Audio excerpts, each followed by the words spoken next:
Oke, baik. Assalamualaikum warahmatullahi wabarakatuh. Kembali lagi di channel Gurobat 21, media informasi dan edukasi Bapak Ibu Guru. Di video kali ini, kami akan share sebuah info yang penting ya untuk diketahui, terutama untuk rekan-rekan guru yang berstatus sertifikasi terkait 6 hal ya yang bisa menjadi penyebab TPG seorang guru itu dihentikan seperti itu. Karena ternyata sesuai peraturan ada 6 faktor yang menyebabkan TPG guru di stop seperti itu. Nah, ini akan kita bahas sesuai dengan peraturan perundang-undangan yang berlaku. Baik, aturan yang akan kami jadikan rujukan ya, yaitu Peraturan Menteri Pendidikan dan Kebudayaan Republik Indonesia Nomor 19 Tahun 2019. Kenapa kami selalu membahas terkait peraturan? Banyak teman-teman komentar bahwasanya channel ini selalu membahasnya tentang peraturan, dan teman-teman senang dengan hal itu karena memang kami tidak ingin membahas atau menyampaikan informasi yang sumbernya sekali lagi tidak jelas dan tidak valid, sehingga sumber yang kami bahas itu selalu berdasarkan peraturan resmi negara, itu akan bebas dari hoax dan sudah sesuai ketentuan peraturan seperti itu. Baik, jadi Permendikbud nomor 19 2019 ini mengatur tentang petunjuk teknis penyaluran tunjangan profesi, tunjangan khusus ini untuk terkait tunjangan daerah terpencil, kemudian tamsil ya, untuk teman-teman PNS seperti itu.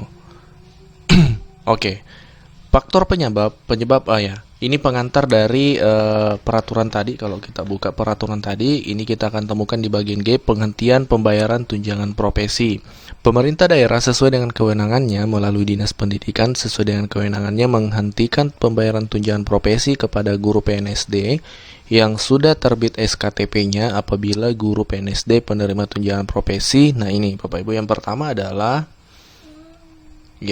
dinyatakan bersalah oleh pengadilan dan memiliki kekuatan hukum tetap, maka penghentian pembayaran dilakukan pada bulan berkenaan. Nah, ini perlu diwanti-wanti nih. Ketika Bapak Ibu melakukan sebuah pelanggaran atau melanggar hukum ya seperti itu, kemudian dinyatakan bersalah oleh pengadilan dan memiliki kekuatan hukum tetap, maka otomatis TPG Bapak itu dihentikan pada bulan Bapak Ibu ditetapkan sebagai ditetapkan bersalah seperti itu oleh pengadilan. Nah, ini perlu menjadi catatan penting. Jadi menghindari hal-hal yang negatif seperti itu.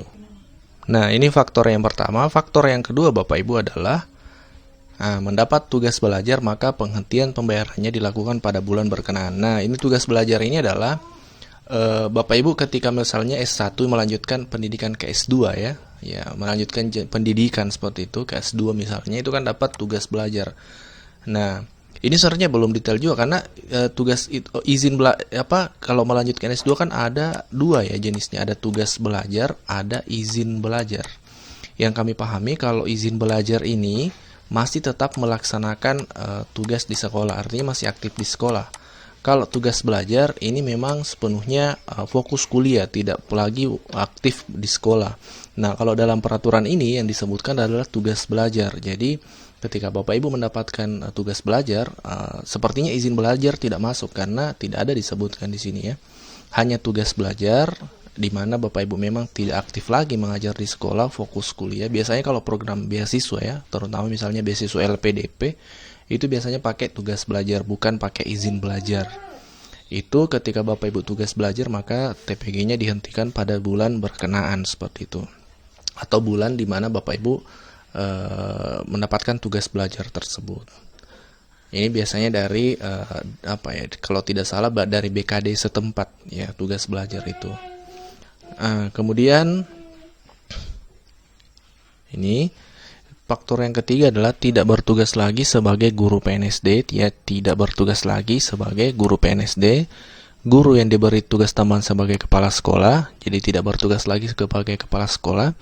Kemudian guru yang diberi tugas tambahan atau guru yang diangkat sebagai pengawas tidak bertugas lagi sebagai pengawas, maka pemberhentiannya dilakukan pada bulan berkenaan. Misalnya Bapak Ibu dari fungsional pindah ke struktural seperti itu, dari guru berpindah ke struktural, maka otomatis TPG-nya akan di stop pada bulan berkenaan seperti itu, pada bulan Bapak Ibu berpindah seperti itu. Selanjutnya, mengundurkan diri atas permintaan sendiri, maka penghentian pembayarannya dilakukan pada bulan berkenaan. Jadi Bapak Ibu ternyata bisa nih, ada jalur mengundurkan diri bagi Bapak Ibu yang ingin tidak lagi ingin menerima TPG ya seperti itu, maka itu bisa mengundurkan diri atas permintaan sendiri bagi yang ingin seperti ini ya. Jadi kalau tidak ingin ya tidak apa-apa juga seperti itu. Selanjutnya mencapai batas usia pensiun Bapak Ibu. Jadi ini tentu ya, ketika sudah batas usia pensiun wajib dihentikan. Bagi guru PNSD, ya fungsional guru itu kan 60 tahun nih. Jadi teman-teman guru, batas usia pensiun ini bagi yang belum tahu itu adalah 60 tahun seperti itu.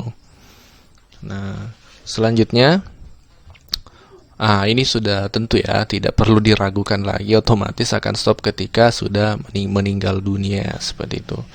Maka penghentian pembayaran dilakukan pada bulan berikutnya. Yang berbeda pada saat misalnya ketika meninggal dunia ya, ini kita tidak mendoakan, tapi kita hanya menyampaikan peraturan ya, peraturan yang ada. Memang ada poin meninggal dunia seperti itu. Di sini dihentikan pada bulan berikutnya seperti itu. Bulan berikutnya, misalnya seorang guru meninggalnya di bulan Januari, maka di bulan berikutnya baru tidak dihitung lagi TPG-nya seperti itu. Ini ada sedikit kebijaksanaan kalau sepertinya, karena kalau sebelum-sebelumnya itu pada bulan berkenaan. Ini kalau khusus meninggal dunia ini pada bulan berikutnya.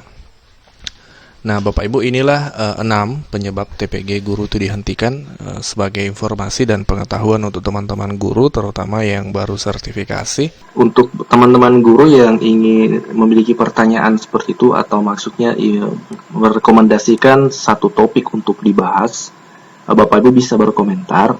Kita akan bahas di video selanjutnya. Kami akan mencari sumber-sumber yang valid dan resmi untuk disampaikan kepada Bapak Ibu dan teman-teman guru lainnya.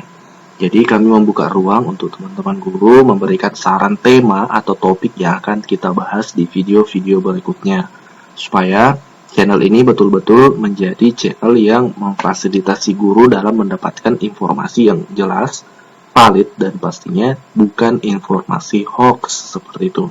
Karena saat ini betapa banyak berita yang membodohkan ya, atau kita kenal dengan berita hoax. Ini adalah berita yang membodohkan, dan bukan hanya guru tapi berbagai kalangan seperti itu. Semoga menjadi informasi yang bermanfaat bagi Bapak Ibu yang ingin berkomentar atau diskusi. Kita diskusi di kolom komentar. Terima kasih dan assalamualaikum warahmatullahi wabarakatuh.